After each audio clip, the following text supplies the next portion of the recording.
تەلەبەی زیرەک و وەکو ئەڵێن کارە چالاک و وریە هەڵەبژێران سنووقێکیان ئەکردە ملمان ئەو سنووقە کونێکی تیا بوو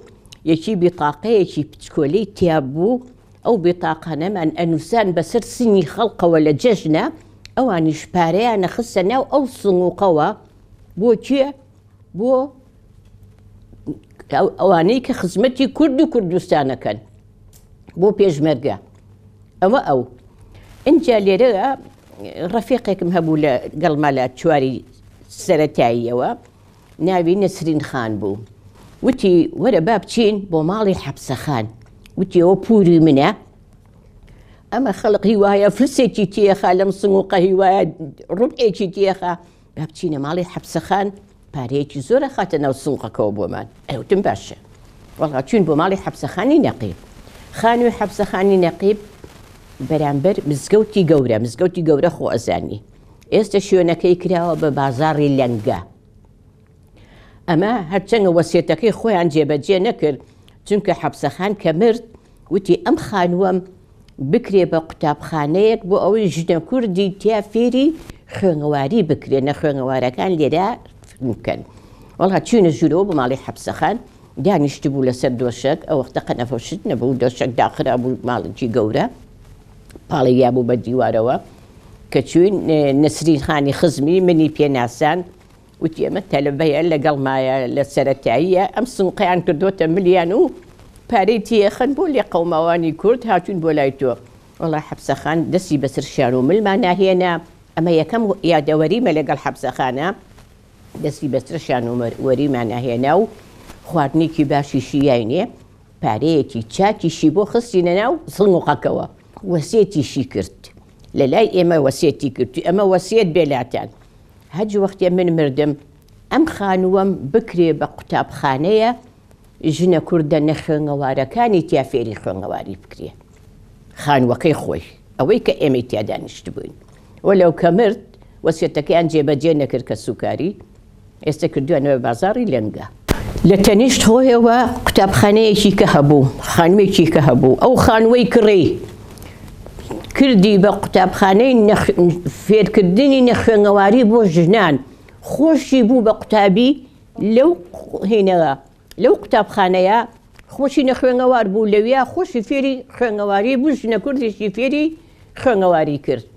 خانووەکەی خۆشی وەسیەت کردوتی ئەمەی خۆشم هەر بکەن بە قوتابخانە بۆ ژنە کوردی تیا فێری خوێنەواری بکەن کە کۆماری کوردستان لە مەهاباد دروست بوو نامەی نووسی بۆ قازم حەمەد پشتگیری لە ژنە کوردی مەهاباد کرد ئەمە هین نییە ئەمە هەوڵێکی زۆر نییە بۆ ژنە کورد پارەیەکی زۆری نارد بۆ قازم حەمەد بۆ مەهاباد وتی ئەمە بۆ ژنە کوردی کوردستانە دروست بووەکەی مەهابادە لە شۆڕژگێریە لە کوردپەروەریە لە فێرکردنی ژنە بۆ خوێنەواری بۆ هەموو شتێک لەوە زیاتر جوانترین ژن بوو لە کوردەواریان نەک هەر لە کوردستان لە هەموو هەندەرانەوە ئەهاتن بۆ لای بۆ ماڵەکەی باسی ژنە کوردیان ئەکرد لەوێ هاتە دەرەوە لە ئەشکەوتی شانە دەر لە گوێ ئاوی زاوی چەمی هینیان نەکرد گژوگیان کۆ کردەوە خواردن نەبوو گشتی خۆڕستیان کۆ کردەوە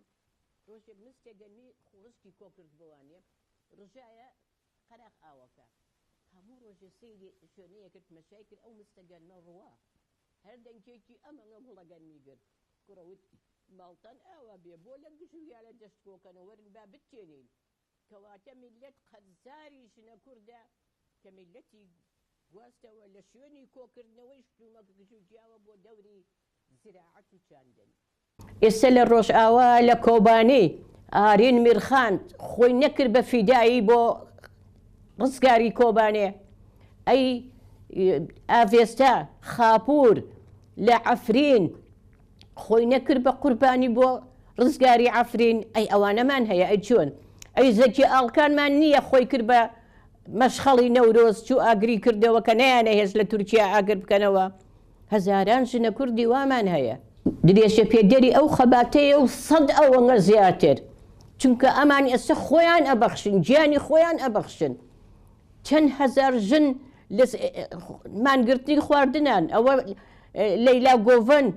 ئەوە 5 مانگە خواردنی نەخواردووە ئەم هەموو ژنە لە زیندانەکانە هەمومانیان لە خواردن گرتووە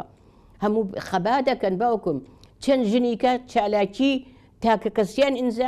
ئینجامگاوە حەوژن خۆیان شەهید کردووە گیانی خۆیان بەخشیوە تازە لە تەلەڤیزیۆنە پیشانیان